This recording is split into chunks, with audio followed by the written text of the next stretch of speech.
Stutman. Good morning, everybody, and welcome to Mass Appeal. I'm Seth Stutman, running just a little bit late for work, but you know what? The sun is shining. It's getting a little warmer outside.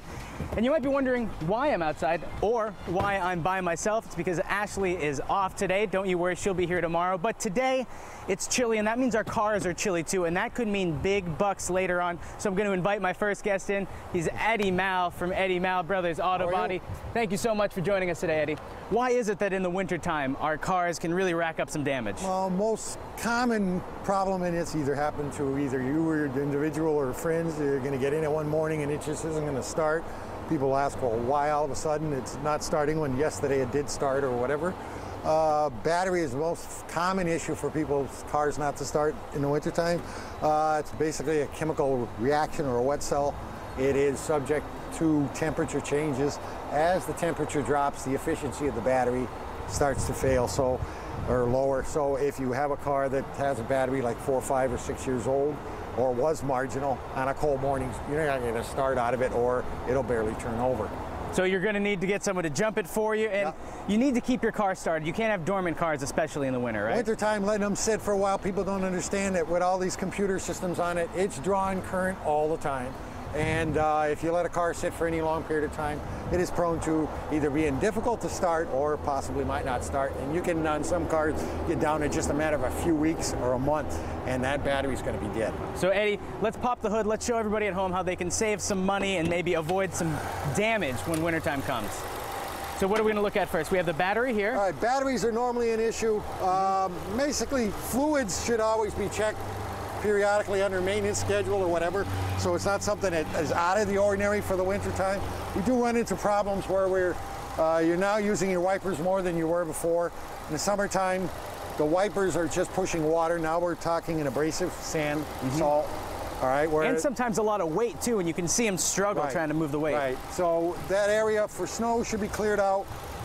Make sure we have good wiper blades on it. Make sure the washer works. You're ever on the highway and you're following a tractor trailer, kicks up the mist, it dries on contact. A blade that normally, especially like a vehicle like this that gets forgotten, is the rear one. And people wonder why all of a sudden the rear sometimes will get dirtier than the front. Well, if you're driving down the highway, the air is passing at a higher rate of speed over the top of the vehicle. Underneath it is buffeted.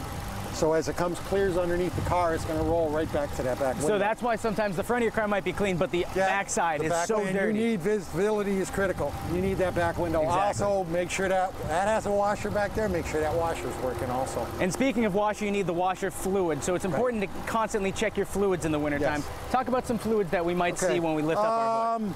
Basically, we're looking at obviously the washer fluid. When it's real cold, I tell you, they'll go through about capacity's on about a half a gallon or so. Recommended not to fill it all the way up, because if it's real cold, it can still freeze, but we give it room for expansion. It's not going to crack the container at all. Now, Eddie, personal opinion, a lot of people out there, they're looking to save money, so they might dilute their windshield washer fluid. Don't do it. When you buy it, it might be like 20 or 30 below. All right. If you get in the morning and it's real cold and you need it and you find out it doesn't work, stop operating the pump. Wait a while. Because it is relying on engine heat if it is a little slushy. I gotcha. All right, let's talk coolant then. What's next? What do you have to know with coolant? Coolant, basically, if you have a recovery bucket, just go at it and check the bucket. Please do not open this at all when it's hot.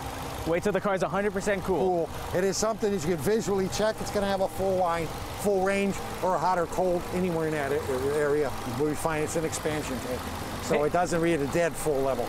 Eddie, when I'm starting my car in the morning, sometimes I'm in such a rush to go to work or the inside of my car is so cold, I'll turn it on, put it into gear, and start driving. I assume, though, that's pretty bad, right? Cold weather, not good. Just like if somebody wanted to wake you up in the middle of the night and just grab your shirt and grab you by you and tell you to run. How far are you going to go? Not far at all. Okay, so basically, a lot of people have car starters and everything else.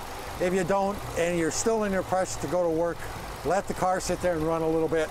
It's worth before you start to go anywhere. Because you were telling me earlier, if you don't make some simple changes or just be a little bit more cognizant, you can have thousands of dollars worth of damage to your car. It can get expensive in the wintertime. I tell customers all the time, you know the norms of the car. If something out of the ordinary, like if we just had a week or so ago a cold spell, and it was getting a little hard to start, now it's warmed up a bit, everything seems to be fine, look out for the next cold spell.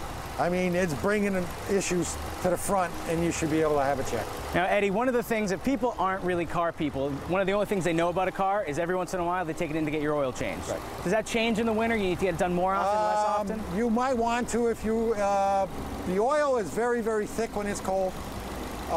If you are getting to an oil change and you see that it's going to get to the point where we're going to get into cold weather, it would not hurt to turn it. If you're going 3,000-mile interval, don't wait till you're over to 3. You might just want to do it a little bit sooner. Because why not? Lubrication purposes, it is awful difficult in extreme cold for oil to get to the top end of the engine. If you ever started a car, you will know that when it is extremely cold and you get that started, Yep. it sounds different than it normally does. Definitely. Until she slowly starts to warm up, then it is. Oil takes a long time to get to the top end because it's very, very thick. It's almost like molasses. Now, Eddie, we have one topic left and about 1 minute left, too. Let's talk tires. I'm going to tweak them over here to make it a little easier. Basically, you're going to find in the wintertime your tire pressure is going to be dropping, and it's a norm. If you've got a car that's an 05 and up, it's mandatory. It's got a tire pressure warning system on it. If you don't know what that is and you didn't have it on, then you haven't had a problem. But it basically looks like a cross-section of a tire. Or to people, it might be a U with an exclamation mark in it. Oh, That's telling you that you have low tire pressure in one of them. And lastly, too, it's really important that you think about brake pads because probably if anything gets overworked besides the engine, it's your tires and your brake pads because you're always on ice in the winter. Right. Tires, most cars are all front-wheel drive nowadays. Always critical, bring your best tires up in the front. Your traction's in the front, your handling's from the front. If you want to go with snow tires, most cars now, the tires itself are all weather. It's important to check your threads, though. Yeah, if you're, no matter what kind of tire it is, obviously if it's worn like you just said, where the thread's down, you're not going to get much traction. Even if you happen to have snow tires in the front, worn down tires are just worn down tires. Eddie, I think if I've learned anything today, it's that doing a little bit of preventative maintenance now might save you a lot down the road. Preventative maintenance saves you a lot of frustration from it breaking down. Also saves you usually a lot of money. If you let something deteriorate, it's only going to get worse. And it costs more money. Eddie, thank you so much for stopping by. It's a pleasure to have you here. And today on Mass Appeal, we have got one heck of a show.